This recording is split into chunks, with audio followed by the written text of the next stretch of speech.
Fox News alert, shots fired. Now, I would like to say, if I may, this was shots fired. I wouldn't use that phrase with regard to Trump in this election. Fed Chair Powell almost dares Trump to come after him. That's the thing. Well, you saw it here, folks. Shots fired at the FOMC yesterday, the Q&A session. And I have to say, Powell, when he strutted at the podium, he had that swagger. It was pointed to one person. That person wasn't in the room, but his shadow was. And finally, I was hoping that maybe... Sorry, his shadow was? So your analogy is Trump has cast a shadow over the Fed. I guess it's they like the idea that he's an imposing prick. So it turned out to be the most explosive question was the first, but it did come up. Take a listen. Some of the president-elect's advisors have suggested that you should resign. If he asked you to leave, would you go? No. Can you follow up on, do you think that legally you're not required to leave? No. Bam! Did I say shots fired? Powell almost daring President-elect Trump to come after him or any of the members of the Federal Reserve. Now, we know. Also, no, he just answered it. Like, that's the answer. He's not going to step down. It's his fucking job. No, I think he's got, what has he got, another 5 years? Hold on. Powell, let's see what Powell's term is. Jerome Powell term. Maybe, I guess he could stick around forever. I don't think he has one. Let's see. Trump appears set to keep Fed Chair on until his term ends in 2026. That's it. So he's got 2 years. Would Fed Chair Jerome Powell resign if he said no? He's got 2 years left. He's not going anywhere. Get out of here. Recently, Trump has already said that he doesn't want to fire Jay Powell, but he does believe the executive branch should have a seat at the table when it comes to monetary they should not. Policy. Now, of course, the media, still wiping the hey, asshole, you are the media. You're on Fox Business. Egg off their face, came in to chime support for Powell. But I think about this all the time, right? Independent Fed. None of that's in. Sorry, is your camera person having a stroke? What happened? Did he fall over and just like his hand was on the on the Zoom and he just I don't know if you guys saw that. Hold on, back this up. For Powell, but I think about this all the time, right? Independent Fed. None of that's in the Constitution. Sorry. The National Bureau of Economic. Seriously, honest to God, I think the camera guy passed out. Somebody ran over and went, "Oh shit, you okay, Gary? Move it back to position." There you go. Research, stamping business cycles, where'd that come from? And now we're talking about Basel III, right? The rest of the world holding American banks hostages. I want to bring in First Trust Advisors Chief Economist Brian Westbury, because he's also an amazing student of history. And I just got to get your thoughts on the... Let me guess. This amazing student of history is going to leave out the fact that we just went through a pandemic. And he's going to judge monetary policy and the inflation rate and all that shit based on, well, in 1982, when we had a similar situation, when you got too much money in circulation, you get these kind of things. What pandemic? Get the fuck out of here. Federal Reserve. And if this motherfucker doesn't bring up the tuberculosis epidemic or the Spanish flu, I'm out. Potential dust up between Trump and Powell. Yeah, I mean, it's happened before, Charles. And but the only way really to get rid of a Fed chair is the way they got rid of Volcker. And that is Reagan slowly put people on the Fed, and they eventually had a mutiny against him. He lost a vote, and then after that happened. By the way, everybody in Trump world, including this fucker, are Volckerites. They're people who believe that, that the way you raise inflation and you're always fighting against employment, you got to, unemployment needs to go up before you can bring down the interest rate, all that shit. That's what Volcker believed. And they all cite the shit out of Volcker, including this, like he brings him right up. Motherfucker, Volcker never dealt with a pandemic, you weirdo. You kind of have to quit. You're the captain of the ship and nobody wants to listen to you, so you quit. Yeah, who's he going to put on the Fed board that's going to tell Powell to take a fucking powder? By the way, I think Powell should have started lowering, interest rates way earlier. If he had, it would have been a better election, clearly, for both Biden and Harris. but he didn't. He's the Merrick Garland of the Fed. Trump is lucky to have him. You can't force him out. Right. I do worry that politicians, when you let politicians get control of monetary policy. Yeah, bearing the lead. He's against it. He's saying, Trump, leave this motherfucker alone. You don't know what you're talking about. They're way more likely to keep it too easy. Right. Now, and so that's how you get inflation. And today, the embers of inflation, they're not out. And we have to be really careful. If we cut rates too much, if we start The only person saving America from like the most fucked inflation until those tariffs go into effect, which will do it, is Jerome Powell. He's the only person between Trump and the inflation lever. Doing quantitative easing again, inflation will pop right back up. Nah. All right, tell that to have Charles Payne call Trump and tell him that right now. Because they're going to tell you to go fuck yourself. Trump thinks we need negative interest rates so that the Fed pays you to borrow money. You know why? So he can pay off all of his debts next year at the expense of the United States. And everything crashes. His buddies all have cash on hand, like Elon Musk. They buy the dip, and then they reverse the process. And while the rest of us climb out of the hole because our lives depend on it, they buy this. They just watch stocks reclimb. And that worries me. And I think to that point, though, Brian, I want to pick up on that because even without any executive branch pressure, our central bank has had this magical toolbox, and they created all of these different things, right? They created quantitative easing and all of these things. More or less, they put trillions of dollars into an economy, and they've always come to the rescue of it, sometimes when it didn't need it. Where's accountability? Whoa, I don't give a fuck. Sometimes when it didn't need it, shut the fuck up. We're coming out of a pandemic that shut the world down, dummy. This is exactly what they fucking do. They just pretend COVID never happened. They want to memory hole the whole fucking thing. And it worked. It worked. Accountability. How do we find a sweet spot where there's accountability for the public? Jerome Powell is working that shit. Biden's been working that shit. They did find it, you dumbass. Not the executive branch, but for the general public. Charles, this is the general public. Shut up. The thing. If you want to pick a fight with the Fed, I think it's really easy. Ben Bernanke and Jerome Powell, with this quantitative easing, they've grown the Fed's balance sheet by 85% in 6. Right. And how do you tighten that balance sheet? You raise interest rates. 15 years. They created 60% of all the M2, all the money in circulation in just 16 years, which means, way more than we had in the first 219 years. Yeah, but our economy was $10 trillion in 1999, 2000, and now it's close to $30 trillion.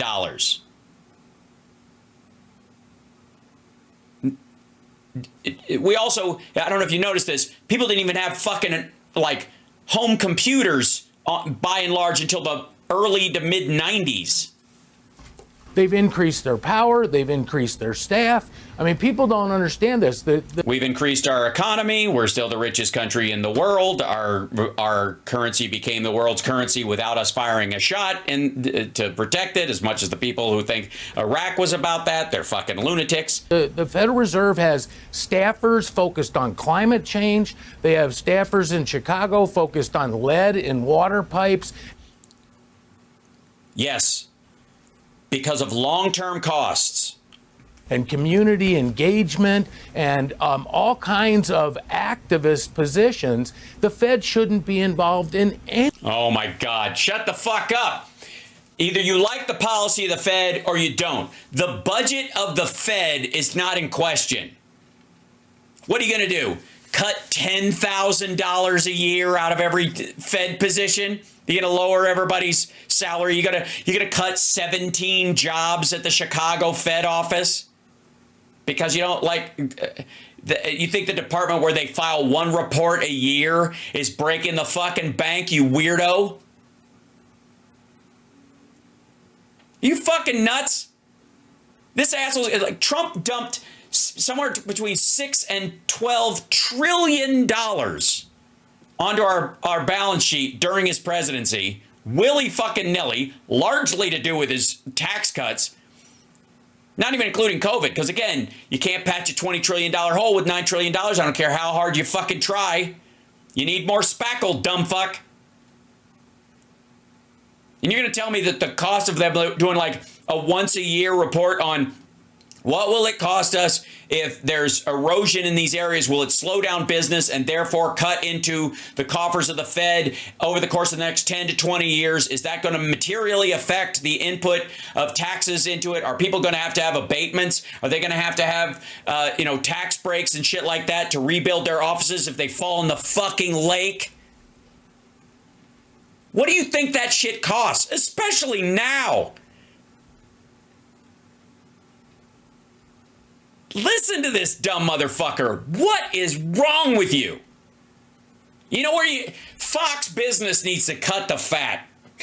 I gotta say, there's a lot of waste and fraud over at Fox Business. And until they remedy that, they got too many dipshits on staff that are just wasting the money of the network, eating up revenue from the ad rev, and they gotta go. And if they can't do that, I don't want them lecturing anybody else. My fucking God. And by the way, I, Hal Sparks, comedian with no college degree, will gladly go on any of these Fox Business shows and debate the shit out of these morons. And I'll even hold back on my big boy words so that they don't have to bleep me. Of that. Right. And not only that, they created the highest inflation in 40 years. They haven't No, they did not. really been blamed for it. That's because they didn't do it, you dumb motherfucker. We had a pandemic. Should be. We need to take. Wait a minute.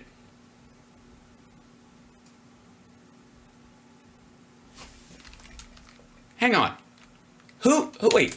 Who's to blame for the inflation? Of that. Right. And not only that, they created the highest inflation in 40 years. They haven't really been blamed for it. Oh, you motherfucker. Why? Why weren't they really blamed for it? I'll tell you why. Because you motherfuckers were too busy blaming Biden and Harris. Right?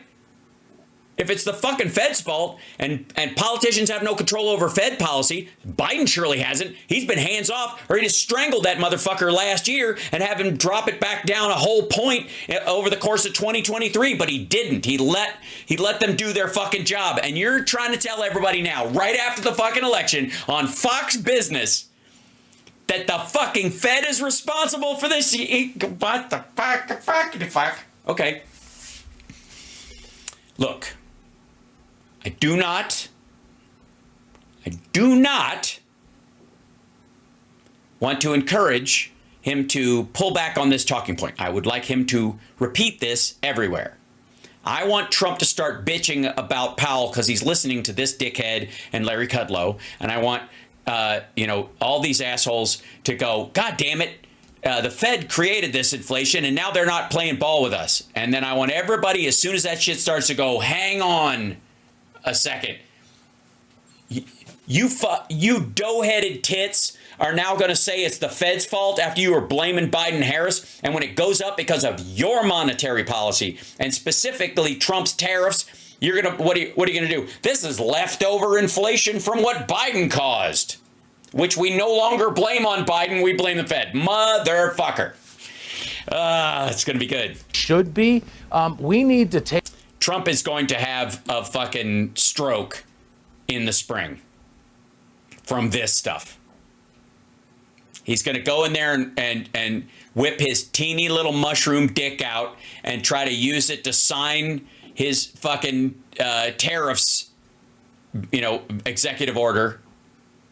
And then prices are going to go whoopink like that. And then he's going to like, and then they're going to go, hey, it can't, I mean, it's your policy. You can't exactly say it was Biden's fucking fault. Take the Fed back to pre-Ben Bernanke levels. Get rid of a bunch. Get rid of that period in history where we had the 2008 crash and that period in history where we had the fucking pandemic and maybe even the money we spent in Afghanistan and Iraq after fucking 9/11. Maybe if we just, you know what we should do? Just open up history books with a fucking eraser and go, that didn't happen. You know what you need, you motherfucker? You know what this monetary policy should be called? The Mandela effect. Dude, nothing is going to fix, like, this asshole's solution is somebody turn on the Large Hadron Collider and hopefully it will put us back in time. Here's a good idea. What's your monetary policy? Well, if I fly up into the sky and fly backwards, it'll reverse the fucking flow of time and I could save Lois Lane from the crevice. My God, these people are stupid. Abundant reserves, go back to scarce reserves, and limit the Fed's power. That's the fight I would have if I were. If what? If you didn't have water on the brain? For Donald Trump. Right. You know, for me, it feels like the Greenspan moment, 87 savings. Shuncher says, can we transfer the federal employees to the blue states? Oh, believe me, they'll have a lot of extra work because all these red state motherfuckers are going to come over the border. The stock market being christened the maestro. Feels like these folks are always working for Wall Street more than Main Street. I would.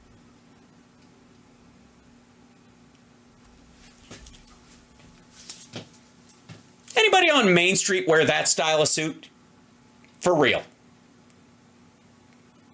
Fucking Wall Street Rubik's Cube.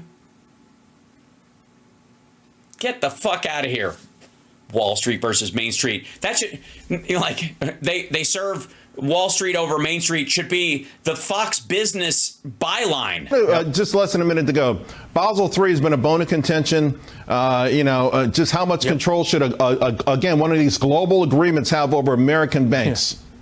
Yeah, like Charles, we shouldn't listen to the WHO. We shouldn't listen to the UN, Human Rights Commission. We shouldn't be part of the Paris Accord, and we should not be part of this Basel III. It increases the power of government, and all they're doing, I mean, Jamie Dimon has warned about this. You make me raise capital so much that I can't make loans at some point.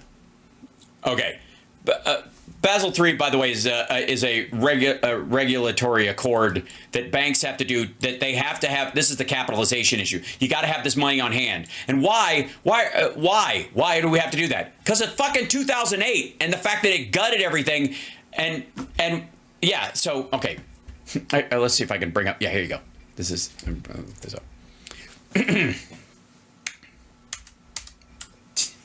So let me get this straight. You guys want to go back to the foreign policy of Donald Trump and the economic policy of Hank Paulson under George W. Bush.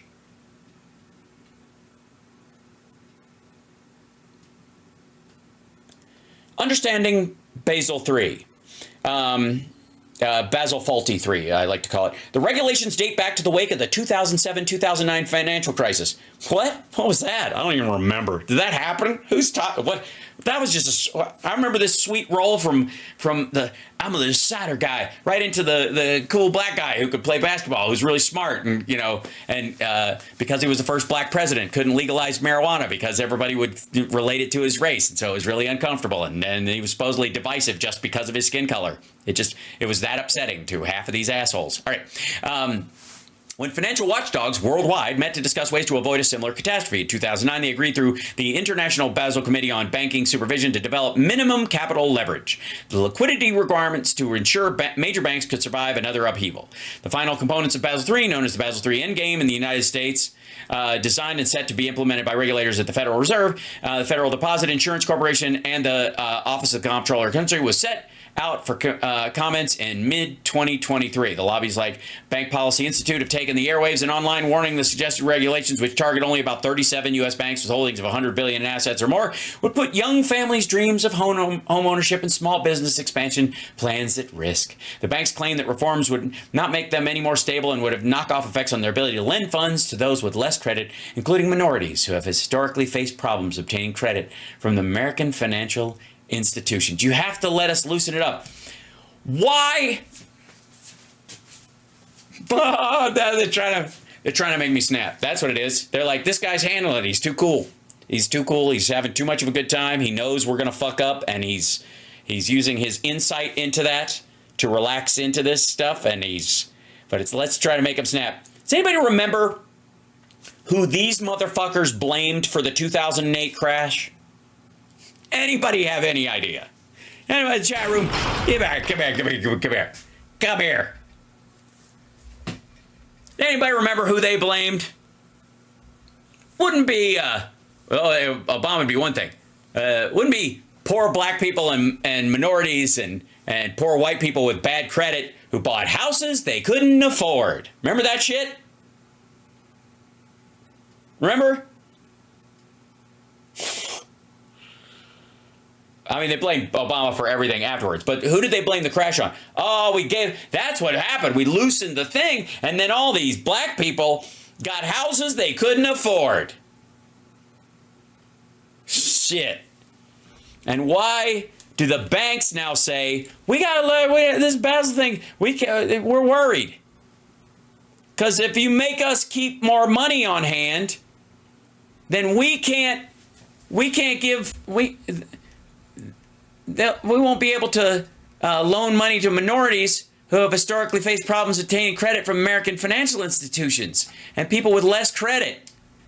You know, the people we blamed last time for the fucking collapse of the economy. Now, real quick, in case anybody wants to go back to this, I'm going to see if I can find this.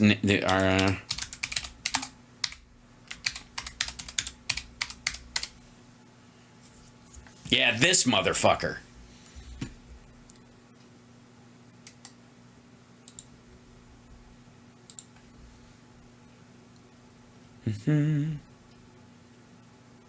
Okay. Anybody remember this dude? Armando Montalongo? Remember this dude? From the original Flip This House? Former Flip This House star fails to have fraud claims dropped. Students of Armando Montalongo's seminars say he provided deceptive information on how to buy houses with no money down. Remember that asshole? That's who's responsible for the 2008 crash. People stacking mortgage on mortgage on mortgage with the idea that I'm going to buy a house and take a 10% loan at almost zero interest on my because the interest rates were so fucking low, and then I'll use that as a down payment on another house, and then I'll take that house and I'll take an equity loan out on what I say it's worth to the bank in that area without disclosing the fact that the money I paid for the down payment with was borrowed from another house that I don't own, and yet can buy all these houses with no money down. Remember those things? Right. And they all fucking rolled up, and then that's where these like shitty low-res loans that were unstable, that's the packages everybody were saying that, you know, that they were buying insurance and basically gambling against. And if you missed one payment on one of these houses or couldn't sell it in time, or the market dipped in this one area, the whole fucking dominoes fell. And this asshole and people like him were jacking this fucking system, had nothing to do with individuals who actually lived in the fucking houses. So many people couldn't buy a house because these motherfuckers were buying them up. This is, I mean, what everybody accuses BlackRock of doing, there was like hundreds of these motherfuckers doing during the Bush administration. The corporations do it, but they all have to, they've got, like most of them anyways, including BlackRock, they have investors. They have a fiduciary duty to their investors. These fuckers don't. These guys don't have stockholders that they have to show a profit to or any of that stuff. They have, yeah, the subprime loans that this asshole was stacking was fucking, it was a nightmare. Black people didn't live in those fucking houses. Nobody did. They stayed empty. Because these guys were trying to roll them up. They were trying to like over profit out of these things because they had to worry about all the other properties. They had to start matching these. And then once one of them went, boom. That's what fucked everything up. Wasn't people getting their first house? Those were the victims of it. Because when banks shut those loans down, everybody who had one, who was just on the edge of it, who were making their payments, lost their fucking loan. Couldn't take out extra money if something happened, and then they lost their job because of the cascading effects of this situation, because of 2008. They lost their job, and then they couldn't make their payments, and then they lost their fucking house. Had nothing to do with fucking black and poor people and minorities buying a house they couldn't afford. Horse shit. But it was laid at their feet by where is it? Where is this guy? By this asshole.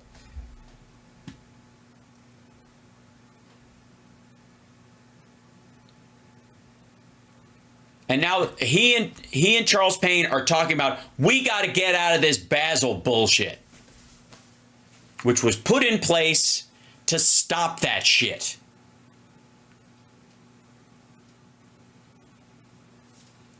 I guys, like, it is amazing to me that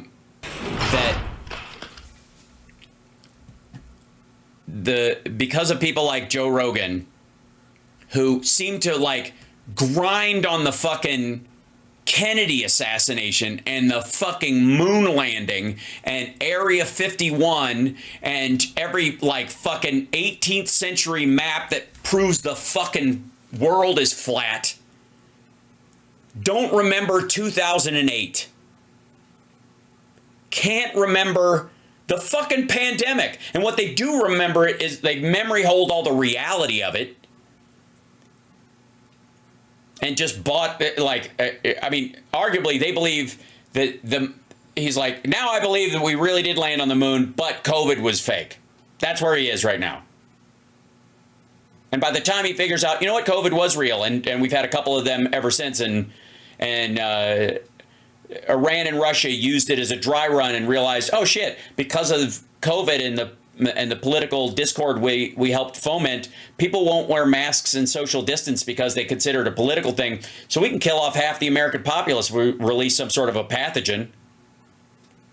And what's Trump going to do? A better job this time?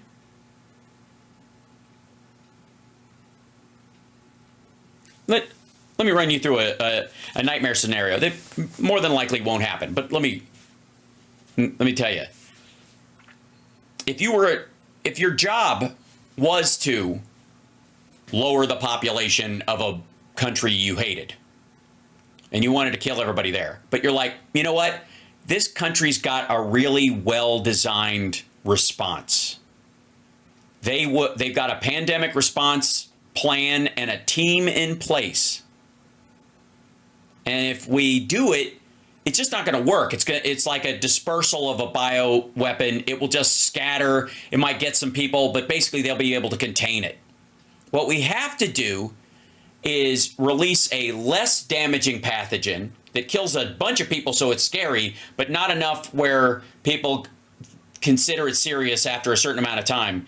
And then they'll forget about it. And then the next time we release the real pathogen, and none of them will take any of the precautions. They'll all think it's bullshit until it's too late. If you're evil, that's what you would do. Right?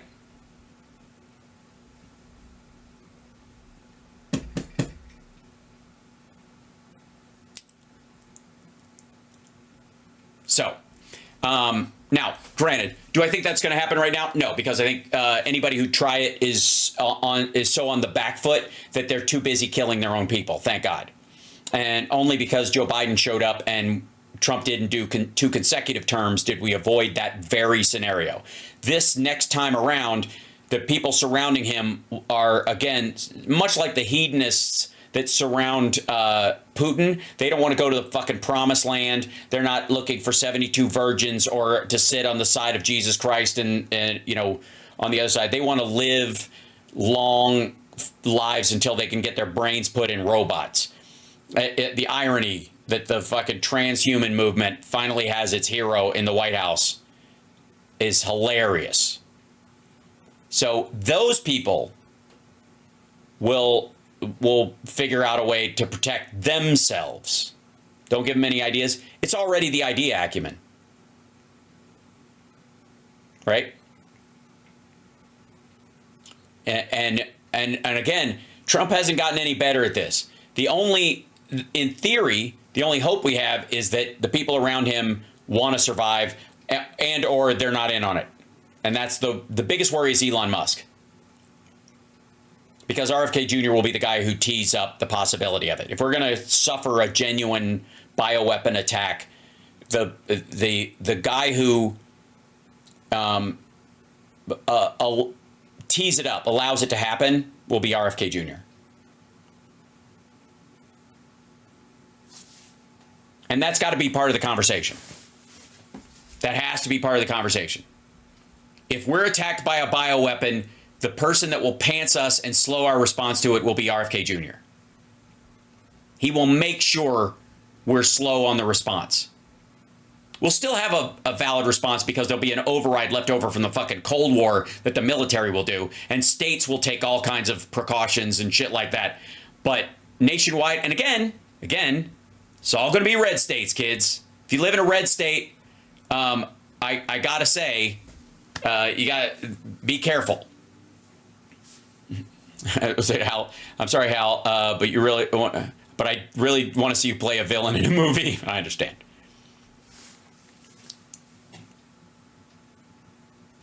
How about a dark anti-hero who actually does good in spite of himself? Well, how about that? But I'll do it in a very sinister looking way. I'll still use my eyebrows. But here's what I have to say. Blue states are going to be fine. They're going to batten down the hatches. California's already doing it. Washington State will be fine. All these fucking billionaire Silicon Valley folks are taking all kinds of secondary precautions. Chicago, Washington, D.C., even itself, in spite of the presidency, will cover all these things. But Arkansas and Texas, they're going to I'm going to go over and breathe deep next to one of these people. These commies won't, and then they'll just bleed out through their eyeballs because they're fucking dumb. Blue states are going to take care of themselves. And believe me, after last time, I got to tell you, the blue states are going to start stockpiling all kinds of shit. Shit, some of the red ones are too. Florida and Texas particularly. Because, Ron Paul doesn't give a rat fuck if a bunch of people die, if they freeze to death in Texas or a hurricane kills a bunch of people in Florida. That's just geography to him. And they don't give a shit about climate change. And so fixing those things or giving more money each time is going to be indicative of we're dealing with an increasing problem. How is the left's house? That's hilarious. Pentaxon said, yeah, I don't take any shit. Am I the left's curmudgeon now? I love Hugh Laurie. So if you haven't watched, if you need a break and you're like, I need to laugh and just deal with some shit, go watch a bit of Fry and Laurie, Stephen Fry and Hugh Laurie's sketch comedy show. And especially, there's a sketch called Kickin' Ass. I'll see. Before I go, I'll put the link in the chat. And I really do, honestly, I really do want you guys to look at this in the context of what was happening. Okay? That we often think, Jesus Christ, we're in terrible straits right now, and it's a lot, and it certainly is. There's a lot to deal with. I'm not pretending things are good. I'm keeping everybody,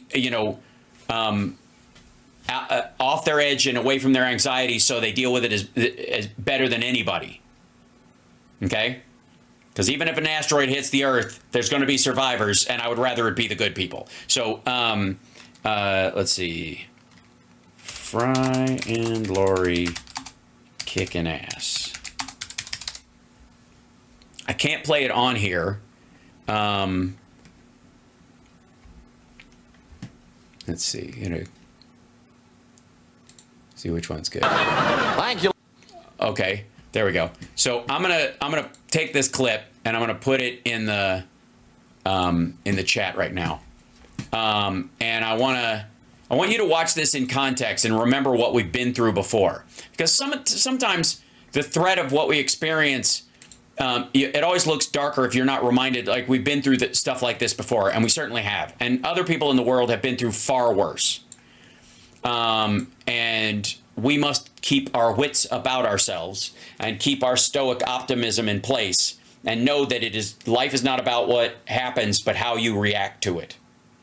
And I put that clip in there. I want you to remember what we've been through before.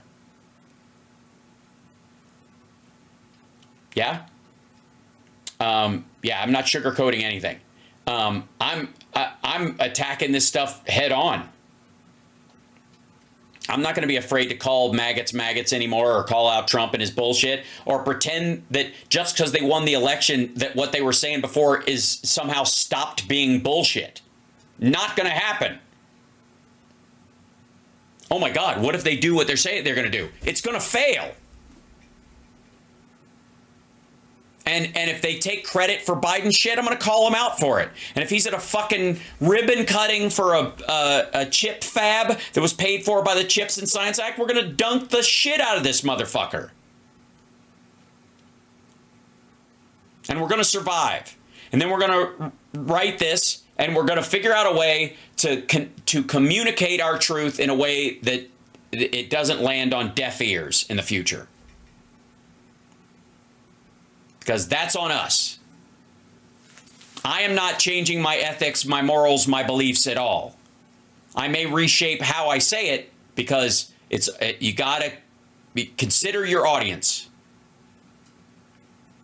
right? You must be aware of your audience, and the audience isn't always, you don't want to always preach to the choir, and I don't hear. You recognize that. Sometimes I piss you guys off with how I say things. For everything from like Rittenhouse to critical race theory and those kind of things, how we talk about it, I can talk in the gray areas, and I have no problem doing that. And I have no problem if people who are sensitive to the jargon or veering outside those lines get mad at me, because I care about the ideal, not the communication. Okay?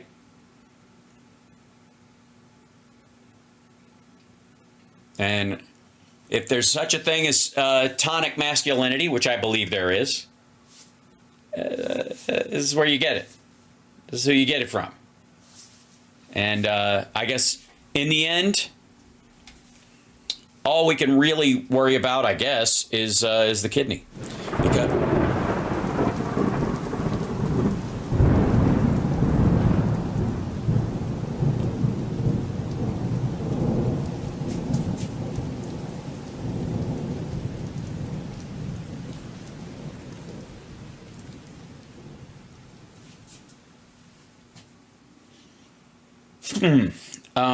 the kidney has a very special place in the heart.